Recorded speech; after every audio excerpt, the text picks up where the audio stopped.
Je, ilikuwa sauti ya Mungu au ilikuwa mlango wa usaliti uliofunguliwa kimya kimya?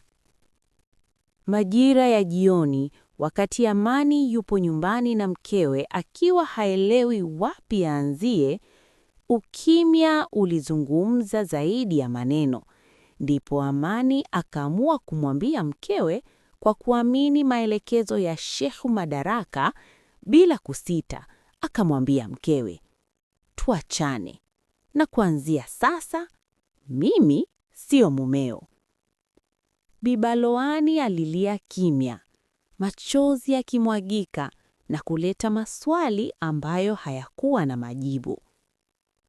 Amani alisimama mbele yake, akiamini mafanikio sasa yapo karibu kufika kwa kuwa ametimiza maelekezo kutoka kwa Mwenyezi Mungu. Bila Amani kujua, Sheikh Madaraka alikuwa amempenda Bi Baloani kwa muda mrefu, sio kama kiongozi wa dini, bali kama mwanaume aliyeficha tamaa moyoni. Baada ya mwezi mmoja, Amani alirudi kwa Sheikh Madaraka kumjulia hali na kupata ushauri utaomjenga kiimani.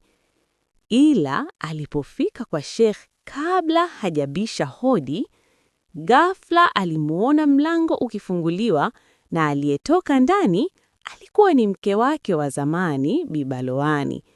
Alichokiona, alibaki mdomo wazi. Haraka mume wangu, tunachelewa safari. Madaraka alitoka ndani, alipomuona Amani, alishtuka, lakini akajificha nyuma ya uso wa heshima. Ndipo Amani alibaki pale, amesimama, akielewa kitu kimoja tu.